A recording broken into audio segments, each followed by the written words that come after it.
Hello student, in this video lecture we will learn new poem. Title of the poem is 2.5 Nose versus Eyes. Now we will see introduction about William Cowper. William Cowper was one of the most popular 18th century English poet and composers of hymns. Hymen is a song of praise. His poems deal with nature and everyday life. He is aptly described by Samuel T. Coleridge as the best modern poet of his time. Though he studied jurisprudence, he later admitted that he was not much inclined to the legal profession. He wrote, "Happy is the one who knows just as much of the law to make himself as a little merry now and then with the solemnity of the judicial proceedings." Nose versus Eyes is a satire on the judiciary system. It also mock means joke at the stone blind justice in a humorous manner, emphasizing upon the lack of empathy and common sense. In this paragraph, the poem Nose versus Eyes is written by William Cowper. William Cowper was one of the most popular 18th century English poets. We know Wordsworth was a nature poet. William Cowper was essayist and satirical poem. Satirical poems means to show his fault indirectly. Samuel T. Coleridge said that William Cowper was the best modern poet of his time.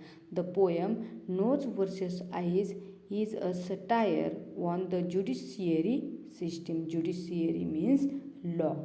And William Cowper was the English poet, letter writer, and translator. He wrote poetry about nature and everyday life and scenes of the English countryside.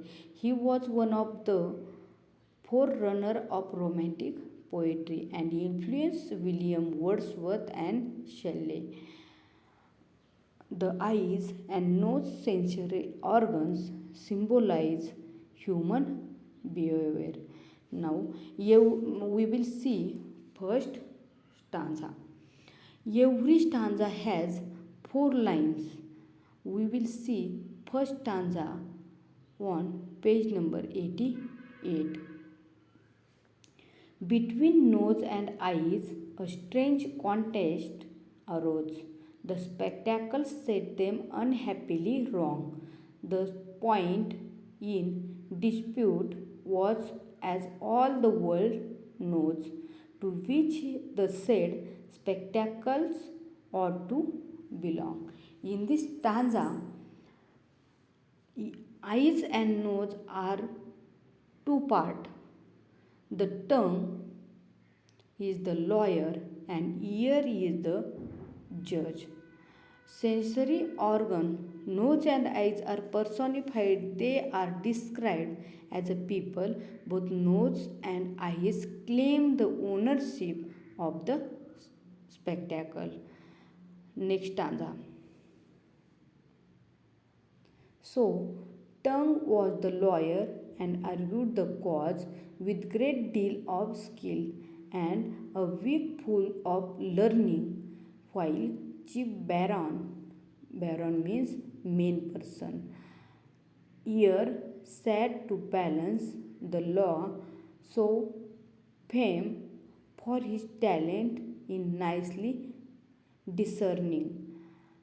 Wig means special covering for the head made of artificial hair worn by the judge. In this stanza, tongue was appointed as the lawyer in the case. The tongue became the lawyer and ear became the judge and to solve the problems of nose and eyes. Third stanza.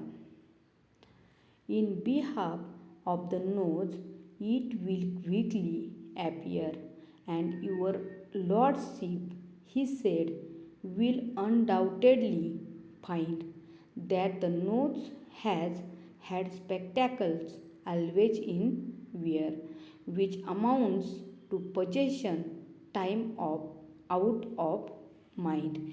In this third stanza, argument made by the tongue while making argument on of the nose. The tongue said that the nose had always worn the spectacles it bear spectacles, so its possession should be given the nose. The speaker tongue and the lawyer tongue tells that spectacles are made for nose. We will see fourth stanza. Then, holding the spectacles up to the court, your lordship observes they are made with a straddle as wide as the ridge of the nose. In nose is, in short, designed to sit close to it just like a saddle. We will see new words in this stanza. Saddle. Saddle means seat for the rider. Ridge. Ridge means an edge.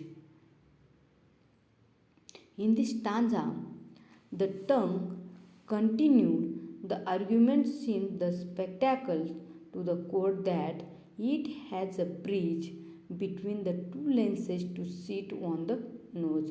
The nose has reach for the spectacles and the spectacles has the bridge from the nose. Here, tongue skillfully make arguments. Now we will see next stanza tomorrow.